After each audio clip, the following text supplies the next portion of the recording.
Lucas 23, 44 diz assim, ó. E era já quase a hora sexta, e houve trevas em toda a terra até a hora nona, escurecendo-se o sol. Tá? Bom, olha só, 3 horas de treva. Jesus foi crucificado às 9 da manhã. E entregou o Espírito às 3 da tarde. Então ele ficou 6 horas na cruz. Irmãos, a morte de cruz, ela foi considerada a pior tortura. Então, essas trevas, durante 3 horas, na opinião de vocês, foi uma eclipse?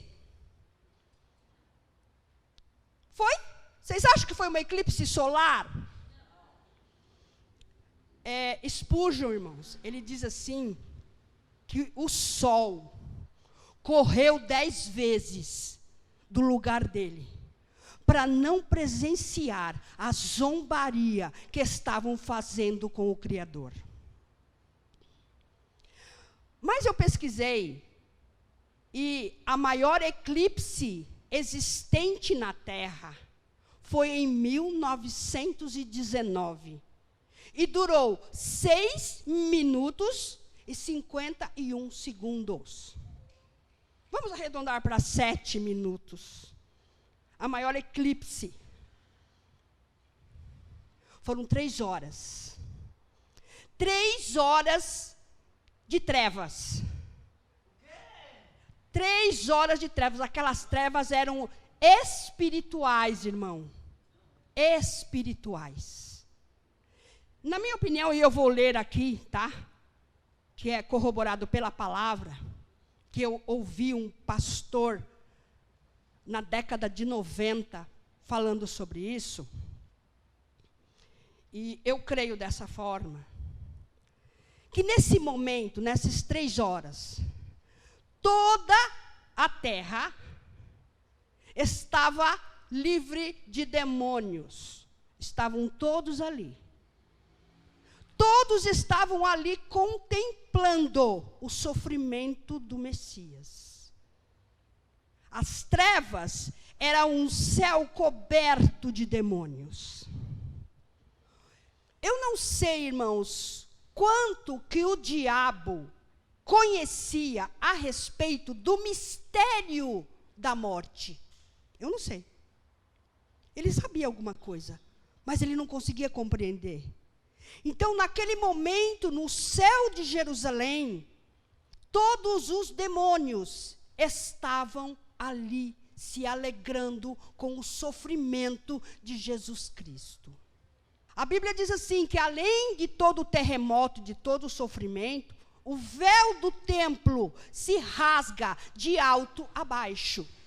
O véu do templo, irmãos, lá em Jerusalém, ele media 18 metros de comprimento, 18 metros, 9 de altura, e dizem os historiadores que ele tinha a largura de mais ou menos 10 a 12 centímetros.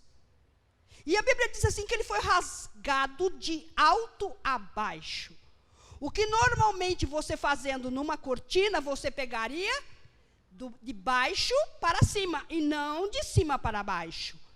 Isso tem a representação que o caminho do céu foi aberto pelo Pai. Na hora que Jesus Cristo morre, nossa vitória está ganha, irmãos. A vitória do ser humano. Eu quero ler com vocês agora Colossenses 2, 14 e 15. Olha só. Havendo riscado a cédula que era contra nós nas suas ordenanças, a qual de alguma maneira nos era contrária, e atirou do meio de nós, cravando-a na cruz. Vamos parar um pouquinho aí, para depois passar para o 15. Havendo riscado a cédula, existia um boleto, uma fatura, para você entender melhor, da minha vida nas mãos de Deus. Eu devo a minha vida, porque eu sou pecador e o salário do pecado é a morte. Então, esse decreto estava assinado desde sempre. E essa dívida, ele cravou na cruz. Você entendeu isso? A sua dívida cravada na cruz mostra que você precisa chegar aos pés da cruz.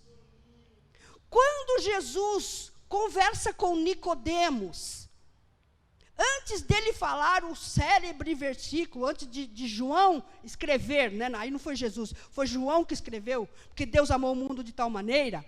Jesus fala para Nicodemos: assim como a serpente foi levantada no deserto, assim importa que eu seja levantada, para que todos que eu atrair venham a mim e sejam salvos. Você precisa chegar até a cruz. Você precisa entender o sacrifício. Você precisa receber Jesus como Senhor da tua vida. Não basta você achar Jesus bonitinho.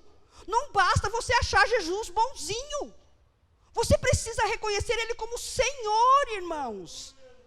Ser Senhor, então nós somos escravos. Servos. Não escravo como o diabo nos tratava, mas servos, irmãos. Mas Jesus diz assim: não vos chamo de servos, mas vos chamo de amigos. Então você é amigo de Deus.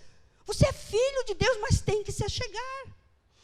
Então aqui ele pagou, tá? O versículo seguinte, como diz: e despojando os principados e potestades, os expôs publicamente e deles triunfou em si mesmo. Esse é um pouco difícil de nós entendermos, mas vamos lá. Tem um versículo em Efésios que diz assim, e também está em Salmos: levou cativo o cativeiro. Antes da cruz, o Hades era num lugar onde o paraíso e o Hades, e o inferno, estavam próximos, que você vê pela parábola de Lázaro.